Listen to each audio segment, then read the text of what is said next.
semuanya itu banyak orang yang percaya kepadanya. Maka katanya kepada orang-orang Yahudi yang percaya kepadanya, jikalau kamu tetap di dalam firman-Ku, kamu benar-benar adalah murid-Ku, dan kamu akan mengetahui kebenaran, dan kebenaran itu akan memerdekakan kamu. Nah, saudara yang dikasihi Tuhan, ini penting sekali kita mengetahui kebenaran. Kebenaran yang seperti apa, saudara? Kalau kita baca di dalam firman Tuhan itu, teks sebelumnya itu Yesus memberitahukan bahwa ia berasal dari surga. Ia datang ke dunia untuk menjadi pembebas bagi manusia. Karena manusia sudah sangat hancur, saudara. Dihancurkan oleh dosa. Maka kebenaran inilah yang menjadi tujuan Allah supaya kita mengerti. Saudara, kalau kita tahu yang benar, pasti kita tidak salah. Amin. Persoalannya adalah anak muda sudah tahu itu salah, tetapi masih melakukannya. Ini menjadi persoalan besar. Ya. Seharusnya, mestinya, kalau kita tahu itu salah, saudara, kita tahu kebenarannya, maka tidak mungkin kita kembali melakukan kesalahan itu. Nah, saudara yang terkasih di dalam Tuhan, kebenaran apa yang dimaksudkan Tuhan Yesus sampai dia mengatakan bahwa kebenaran itu akan memerdekakan kamu? Ternyata saudara yang terkasih di dalam Efesus 2 ayat 10 berkata demikian. Kita baca bersama-sama. Karena kita ini adalah buatan Allah, diciptakan dalam Kristus Yesus untuk melakukan pekerjaan yang baik yang dipersiapkan Allah sebelumnya Ia mau kita hidup di dalamnya. Nah, saudara perhatikan, saya dan saudara adalah buatan Allah. Katakan amin. Amin. Sekali lagi, saya dan saudara adalah ciptaan Allah. Katakan amin. Amin.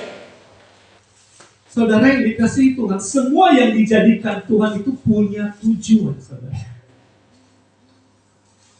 Tuhan tidak pernah melakukan sesuatu tanpa tujuan. Nah, salah satunya adalah Tuhan menciptakan saudara dan saya dengan tujuan. Tujuannya apa? Dikatakan diciptakan karena kita adalah ciptaan Allah, diciptakan dalam Yesus Kristus untuk melakukan pekerjaan yang baik. Perhatikan, garis bawahi, untuk melakukan pekerjaan yang baik. Hai anak muda, saya berkata, saya dan saudara diciptakan bukan untuk melakukan hal-hal yang buruk, tetapi Allah menciptakan saya dan saudara untuk sesuatu pekerjaan yang mulia, untuk hal-hal yang baik, saudara. Tuhan tidak menciptakan Anda untuk melakukan hal-hal yang najis. Tuhan tidak menciptakan Anda untuk melakukan dosa.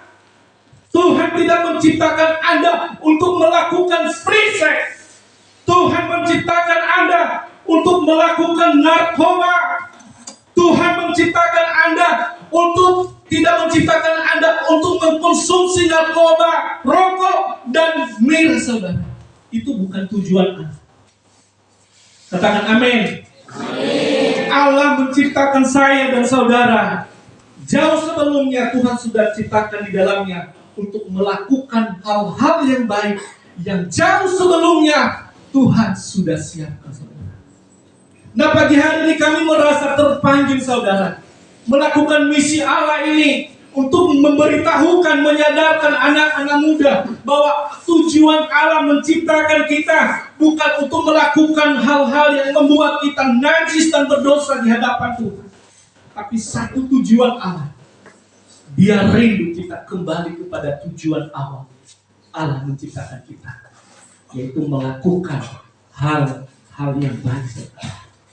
Nanti kita akan lihat seperti apa.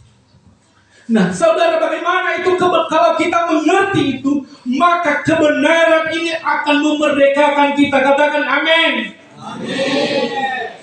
Kalau kita tahu akan tujuan hidup kita, maka kita akan merdeka, saudara. Kita merdeka untuk tidak melakukan dosa. Kita merdeka untuk tidak jatuh di dalam perangkap dosa itu.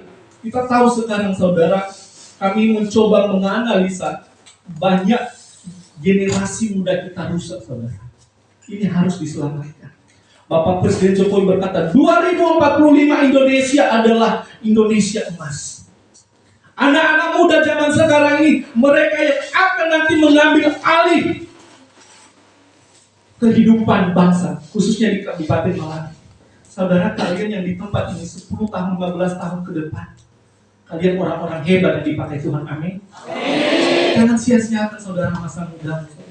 Jangan hancurkan masa muda. Sayang sekali. Tuhan mengasihi saudara. Tuhan mengasihi saudara. Saya mau katakan Tuhan tidak pernah menciptakan kegagalan dalam hidup kita. Tetapi kita sendiri terkadang menciptakan kegagalan.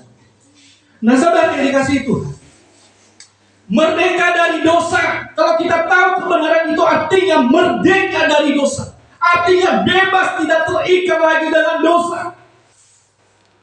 Tetapi bukan merdeka untuk melakukan dosa saja. Karena kenapa? Karena Yesus sudah menjamin hidup kita. Yesus sudah mati di kayu salib. Dia mengatakan sudah selesai. Tidak ada lagi penebusan kedua kali bagi orang yang terus hidup di dalam dosa. Yesus mati, saudara, cukup sekali, saudara. Jadi jangan sia-siakan pengorbanan Yesus di kayu salib. Jangan kamu berkata, oh hari ini saya masih mabuk-mabukan, saya minum rokok, saya pergaulan bebas berisik, kan tinggal datang ke gereja hari Minggu saya berdoa. No! Saudara, Yesus berkata, aku sudah mati untuk menebus dosamu, maka kamu harus hidup kudus di hadapan. Sadar saudara, dunia anak muda sekarang sedang ambang kehancuran oleh karena pergaulan. Saya merindu anak-anak muda di kota Malawi dilawat oleh Tuhan. Amin.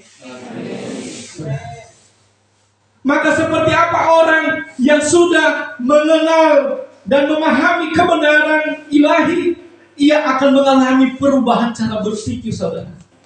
Orang yang sudah mengenal kebenaran yang sudah dimerdekakan, maka pola pikirnya akan diubahkan oleh Tuhan. Saya katakan adalah terjadi revolusi mental. Katakan terjadi revolusi mental. Kita akan bahas seperti apa revolusi mental. Ya. Revolusi mental, apa itu revolusi mental, saudara? Ya. Saya harap hari ini ketika ada di tempat ini menjadi bagian kita. Ini akan terjadi dalam kehidupan saudara dan saya. Revolusi mental adalah merupakan perubahan cara berpikir kita, saudara. Cara kita melihat dunia ini, cara kita melihat masa depan kita, kemudian ditunjukkan dalam tindakan-tindakan kita. Kalau kita sudah mengenal kebenaran, maka cara berpikir kita diperbaharui oleh Tuhan. Dikatakan perubahan dalam cara berpikir, ya, kemudian bertindak dan menghadapi tantangan hidup. Kita tahu saudara, ini zaman IT sangat cepat perubahan. Kalau anak muda tidak bisa menyesuaikan diri, maka akan dua kemungkinan, terjerumus dalam hal-hal yang tidak baik, atau boleh meningkatkan prestasinya dengan menggunakan IT atau media yang sangat begitu berkembang saat ini, saudara. Nah, saudara, revolusi mental adalah merupakan suatu gerakan untuk mengembleng manusia Indonesia. Ini pendapat Soekarno, saudara. Dia mengatakan untuk mengembleng manusia Indonesia yang berhati putih, berkemakuan baja. Saya mengkaji bagaimana manusia yang berhati putih, artinya yang bersih, yang tidak jatuh di dalam dosa, tetapi punya semangat juang yang tinggi, semangat belajar, semangat tidak menyia-nyiakan waktu, tidak menghabiskan waktu di tempat-tempat yang tidak benar, tapi ia berjuang untuk menata masa depan.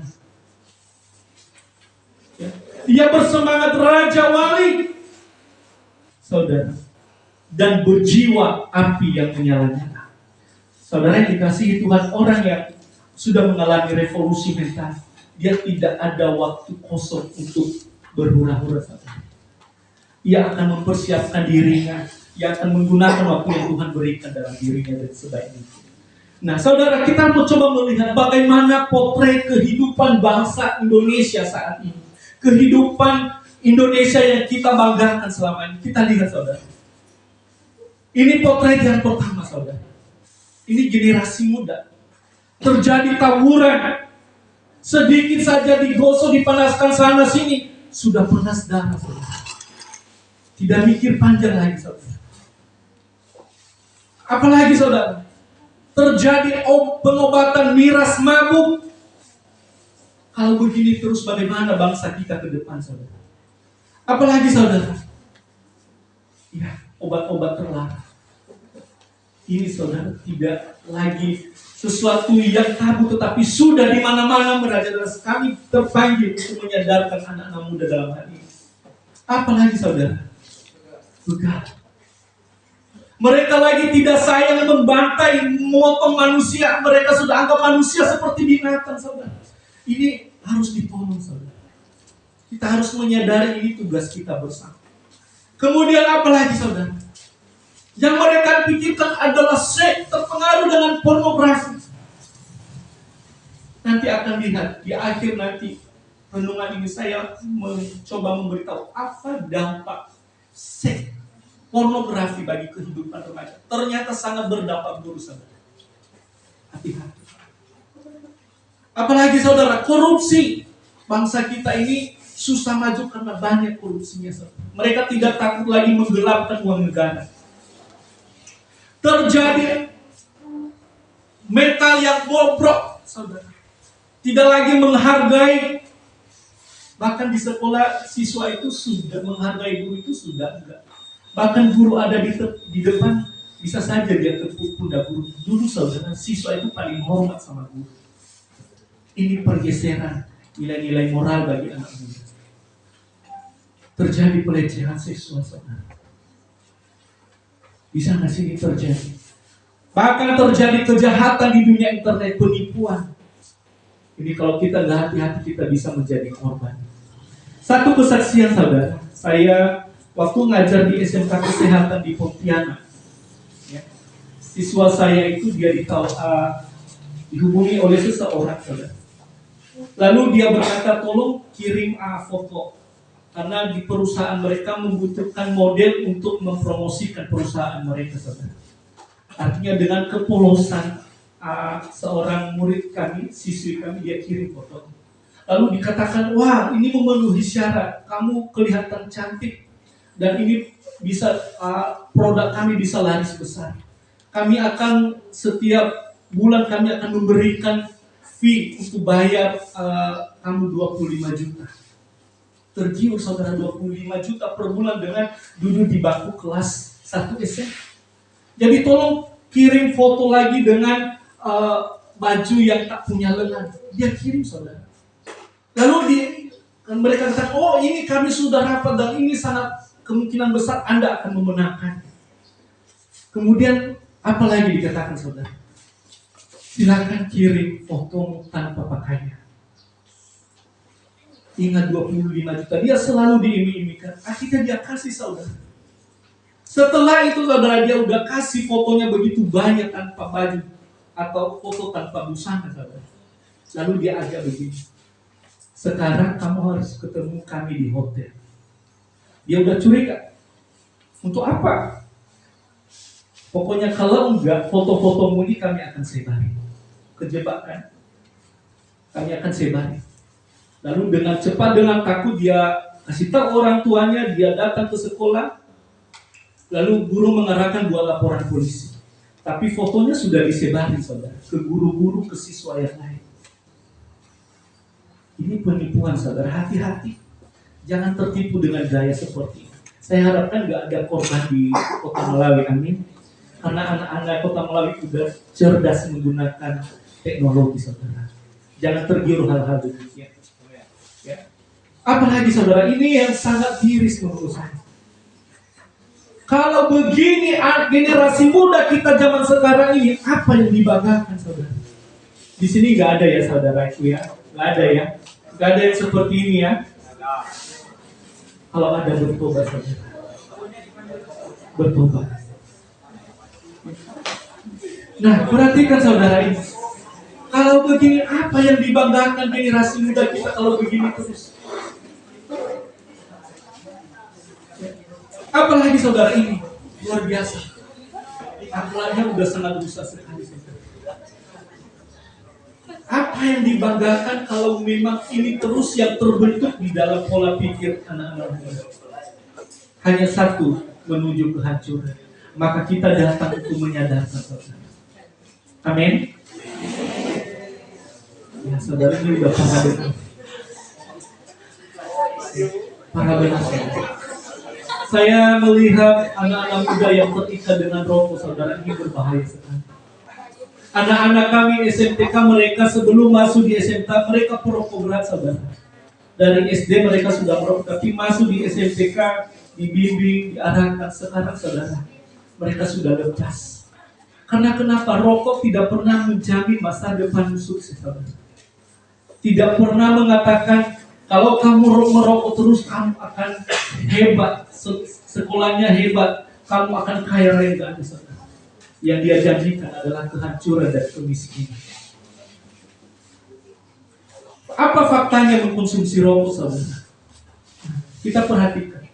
Ternyata rokok adalah pintu gerbang masuknya narkoba. Kalau seseorang sudah merokok, sudah terikat dengan rokok, kalau ditawarkan narkoba, tidak bakalan menolak, saudara. Percaya. Kalau Anda sudah menjadi perokok, kalau Anda ke Pontianak misalnya kuliah nantinya ditawarkan Anda narkoba sabu-sabu, Anda tidak pasti menolak. Pasti Anda konsumsi. Dalam waktu 1 bulan Anda pasti kecanduan. Ya. Saya jamin, ini bahayanya dampak rokok. Jadi rokok itu sebenarnya awal kehancuran anak-anak muda. Saya pernah bertanya kepada siswa saya, apa untungnya kamu merokok? Ada untungnya prestasimu? Ada keuntungan ekonomimu? Ada keuntungan kesehatanmu? Lalu apa yang kamu banggakan merokok? Rokok hanya menghancurkan masa depan.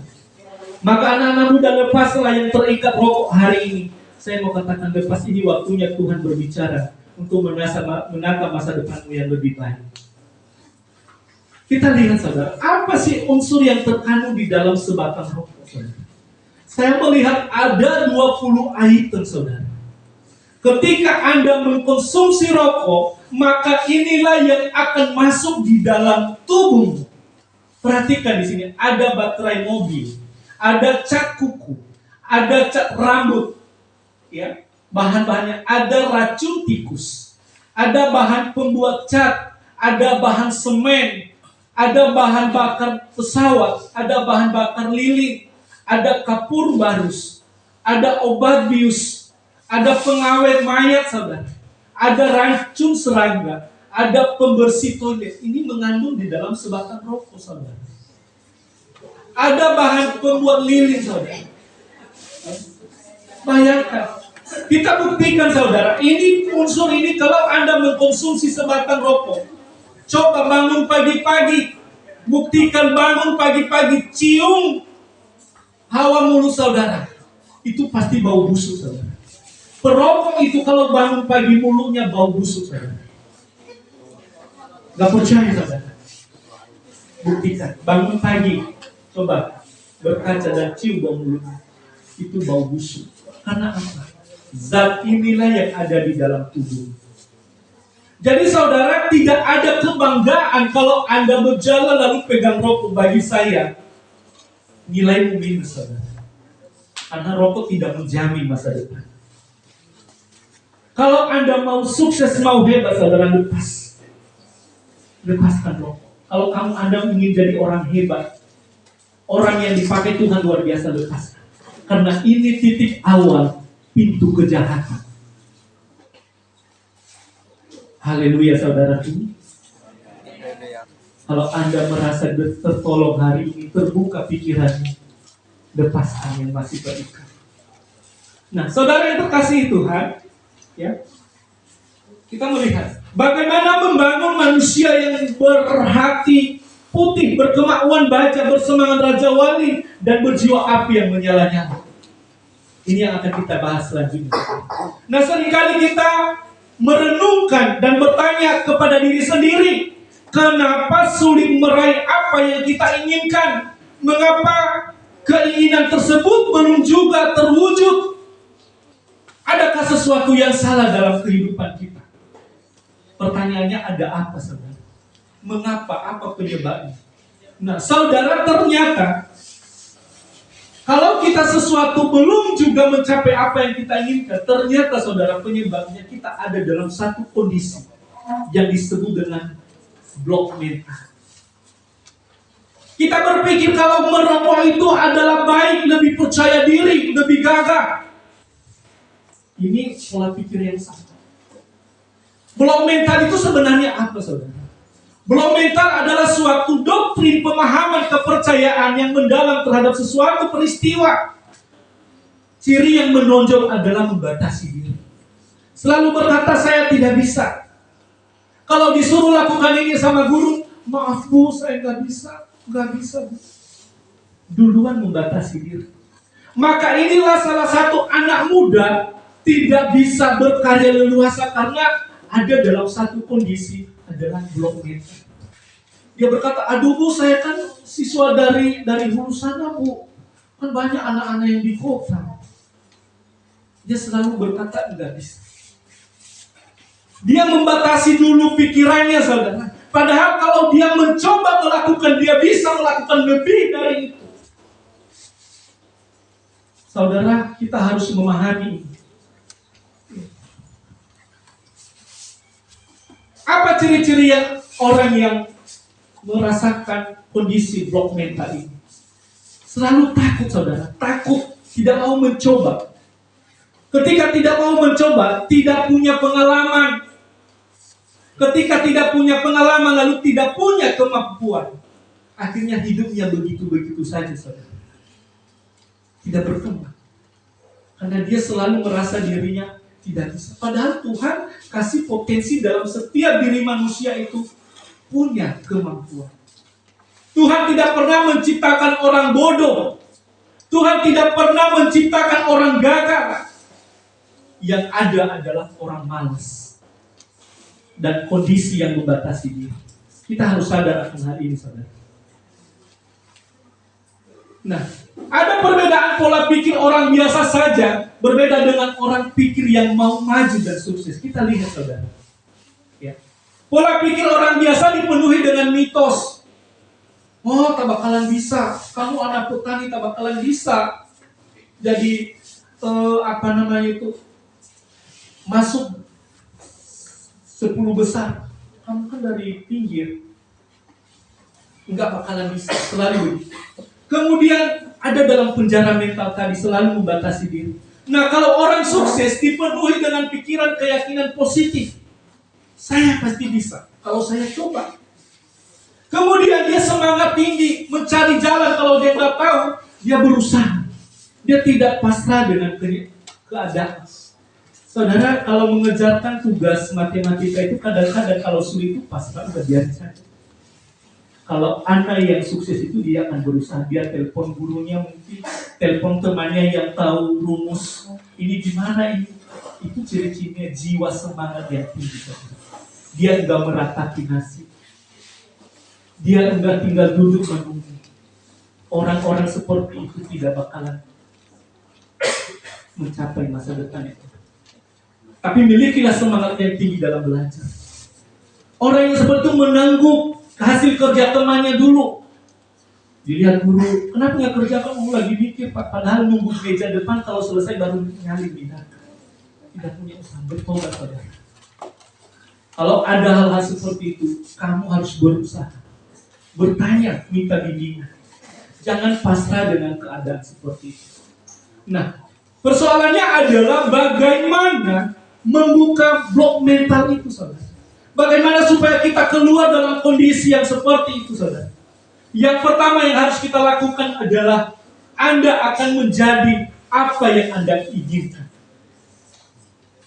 Kamu akan bisa seperti apa yang kamu inginkan. Asalkan apa, saudara? Perhatikan di sini. Ketika Anda pikirkan, maka Anda lakukan. Jangan hanya pikirkan, Anda kerjakan. Ketika ada PR, jangan nunda-nunda waktu. Besok kan masih ada besok. Besoknya masih ada besoknya. Tibanya minggu depan mengumpulkan tugas bahasa Inggris belum selesai. Karena suka menunda waktu. Lalu ketika berbuat menjadi kebiasaan. Ketika udah menjadi kebiasaan, maka udah terbiasa. Akhirnya kesuksesan itu menghampiri saudara. Amin. Itulah kunci kesuksesan saudara. Apa yang Anda inginkan? Mau menjadi seorang dokter, mau menjadi seorang guru, persiapkan dari sekarang. Tidak hanya cukup berdoa dan menunggu dari langit turun prestasi itu tidak, tapi Anda harus berjuang.